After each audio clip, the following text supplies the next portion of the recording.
Oke, MU menang lagi 3 poin walaupun ya ugly win ya. Permainan kita belum bagus juga ya, masih kayak gitu, masih berantakan, tapi at least dengan 3 poin ini sudah menambah moralitas pemain Manchester United menjelang pertandingan selanjutnya di Liga Champions melawan Copenhagen, guys. Wah, gila. Ini pertandingan ajang pembuktian bagi Maguire, guys. Aku rasa ya, betul-betul Maguire ini bintangnya, nggak ada obat. Lagi-lagi Maguire menunjukkan kelasnya, dia layak dibayar mahal pada zaman Solskjaer. Seharusnya Jadon Sancho itu mengikuti keprofesionalan daripada Maguire. Dibenchkan, dipinggirkan, dibully, terus juga dicopot bench kaptennya, tapi tetap tidak keluar-keluar di media, tetap fokus, berlatih dengan baik, menunjukkan yang terbaik ketika di sesi latihan, dan terbukti dia menjadi pilihan. Memang kebetulan back Manchester United lagi di badai cedera, tapi lihat ketika dia diberikan kesempatan, dia membuktikannya. Gila, ini salut sih dengan mental daripada para pemain United, khususnya daripada ini Maguire. Maguire ini nggak ada obat, guys. Dia yang paling tenang mainnya tenang, long passnya juga akurat, passingnya juga paling banyak, baru juga nahan bola juga paling banyak. Wah, pokoknya Maguire cocok dijadikan man of the match kali ini. Pokoknya dialah pokoknya bintangnya, meskipun yang mencetak gol itu McTominay ataupun Dalot, tapi tetap Maguire bintangnya bagi aku. Lihat Onana juga luar biasa keren. Ya, inilah maksudnya yang kita inginkan. Tapi mungkin ada mungkin trauma sendiri daripada Onana. Jadi di pertandingan kali ini dia udah mulai jarang maksudnya passing lagi. Dia itu lebih kepada long ball. Mungkin aku paham apa yang dirasakan Onana. Bukan dia karena nggak berani, bukan karena dia nggak mau, tapi dia mungkin melihat kapasitas back Manchester United saat ini belum layak untuk menerima bola-bola pendek gitu kan, build up gitu. Dia kayaknya masih belum pede gitu. Lihat John Evans, dia itu masih kayak ketakutan megang bola. Memang walaupun sudah tua, ya dia juga mantan pemain MU, mungkin dia pun pasti sudah pengalaman. Tapi mungkin saat ini, mungkin pas pertandingan itu dia mungkin cari aman, dia nggak berani untuk pegang bola lama-lama secara build up gitu ya dari belakang.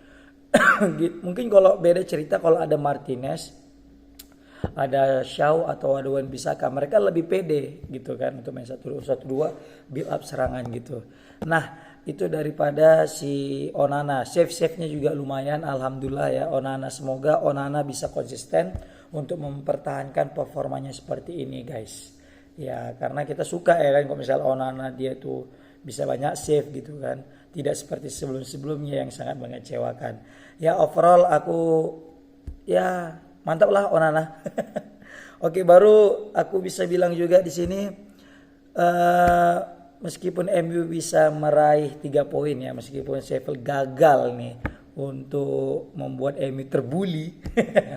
Tapi mesti banyak catatan sih yang kita lihat ya, bagaimana MU itu masih konsepnya masih ya gitu-gitu aja, main kayak udah main gitu aja. Kalau ada masalah baru cari-cari, terakhir gol, nggak terstruktur, masih belum ada pola yang jelas, visi yang jelas gitu. Kalau misalnya Manchester City itu kita bisa lihat mainnya itu jelas gitu, kan 1-1-2 dari sayap-sayap mereka itu tiba-tiba masuk umpan top gol.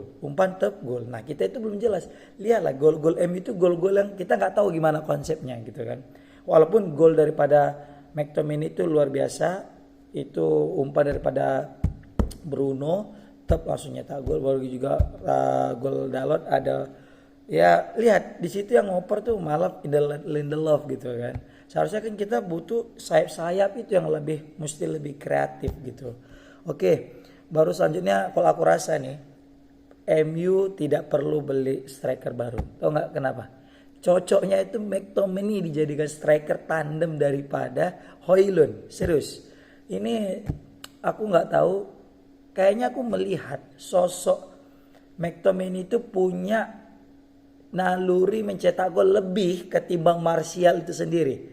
Ataupun Rashford mungkin aku rasa. Kenapa gini? Martial butuh banyak peluang untuk cetak gol. Rashford juga butuh banyak peluang cetak gol. Kalau Højlund kan dikit aja peluang langsung bisa nyetak gol kan. Nah, sama halnya dengan McTominay. McTominay dikit aja dia punya peluang untuk cetak gol, ada wajah untuk timing untuk chance untuk nge-shoot, dia pasti langsung nyetak gol. Dia tuh akurasi cetak gol, akurasi shoot on target itu besar McTominay. Dan penempatan bola shooting dia itu luar biasa, sudut, pojok, dan pokoknya on target deh. Dan berbahaya. Ada orang target tapi nggak berbahaya. Nah ini McTominay shoot on target tapi berbahaya. Makanya aku bilang nih McTominay cocok deh jadi striker. Jadi coba deh ayo manajemen MU, pelatih MU, Om Ten Hag, coba pasang itu McTominay jadi striker fix. Dia akan jadi striker nomor 2 setelah Højlund. Atau nomor 1 deh mungkin. Lihat dia tuh punya kapasitas, body keren, nahan bola bagus, nge-shootnya itu yang bagus juga. Dan naluri insting cetak gol dia juga luar biasa. Baru juga assist daripada Bruno ya. Mungkin kalau nggak ada assist itu Bruno tuh gila jelek kali mainnya. Ugal-ugalan. Kayak Kang Preman doang. Marah-marah aja nggak ada kontribusi ya kan. Walaupun ada assist salah kontribusi dia. Tapi gini. Dia itu beda sama ketika main di Portugal. Main di Portugal gacor tapi di MU nggak jelas gitu. Untung dia itu ketolong sama masuknya. Lihatlah Eriksen. Ketika Eriksen masuk lah baru lancar peredaran bola daripada Manchester United. Itulah. Kelas is permanen ya. Walaupun Eriksen itu udah tua ya kata orang sering dibully. Tapi dia itu game changer juga gitu guys. Aliran bola, sirkulasi bola itu MU. Itu berubah ketika masuknya Eriksen. Jadi mesti mau gak mau kita mesti applause juga nih untuk Eriksen guys ya. Untuk Bruno ayolah. Bruno sama Rashford lah. Rashford juga aduh.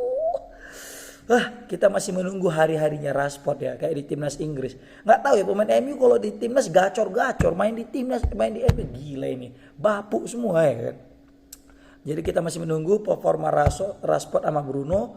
Semoga ya kayak kemarin kayak di zaman Ole lah, Rashford sama Bruno itu kan udah kayak bintangnya gitu, nggak ada obat lah gitu ibaratnya kan. Rashford ini juga nggak tahu ya kenapa dia, mungkin dia lagi miskin kepercayaan diri gitu ya kan. Mungkin bukan harinya, mungkin akan suatu saat akan tiba datang hari Rashford dan Bruno ya. Ya yang jelas kita masih butuh kayak pemain kayak Garnacho. Garnacho ini juga betul-betul game changer.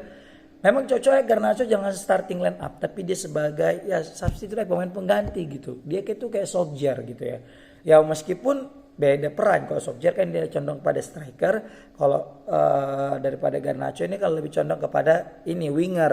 Ya lihat pergerakan gol kedua itu pergerakan daripada Garnacho cukup mempengaruhi konsentrasi daripada back Sheffield United, walaupun yang assist pada saat itu Lindelof ya kepada Dalot ya. Tapi setidaknya Garnacho memberikan impact meskipun hanya bermain sebentar. Dan itu lebih bermanfaat ketimbang daripada Rashford lakukan ketika di babak pertama. Ya, gol Dalot juga masterclass. Ini memang golnya ya Dalot dia punya punya kemampuan kalau dari segi crossing dan shoot dia itu jauh daripada center back, winger, back yang lain ataupun bahkan dari gelandang-gelandang MU. Kenapa? Akurasi dia itu bagus. Hanya saja Dalot ini yang aku lihat adalah miss dari lack of confidence, kurangnya kepercayaan diri. Jadi Dalot ini dia tuh lebih cari aman dengan back pass tanpa berani through pass ataupun crossing atau shoot. Padahal kualitas shoot dia dengan passing dia ataupun juga dengan through pass itu bagus, tapi dia mungkin masih kurang mental untuk dia belum punya keberanian mengambil resiko seperti Bruno Fernandes. Dia masih takut berbuat salah gitu. Jadi dia dicari aman. Padahal kalau dia udah berani ngambil keputusan dan ngambil resiko, itu hasilnya luar biasa. Salut untuk Dalot. Baru juga masih Højlund ini kurasa masih kurang beruntung sih. Banyak peluang ya. Tapi ya maksudnya kurang beruntung aja deh. Ya kan. Dia nahan bola udah bagus. Body balance-nya juga udah bagus. Tapi memang karena kurang beruntung. Aku nggak habis pikir ya. Martial masuk menggantikan Højlund. Yang aku lihat seharusnya itu jangan diganti tuh Højlund. Kenapa? Martial itu nggak oke banget kalau misalnya di tengah dia jadi striker gitu, jadi lumbung gol tuh kurang. Kenapa? Nahan bola kurang, ya kan? Body balance kurang juga, makanya mudah jatuh. Maunya ketika Højlund masuk, Martial sebagai support pendukung, jadi masuk lagi Martial. Jadi daya gedornya makin banyak gitu kan, makin banyak opsi. Ini kita masih satu sama, malah ganti Højlund masukkan Martial, maunya satu sama masukkan lagi Martial gitu kan. Baru selanjutnya ini apa ya?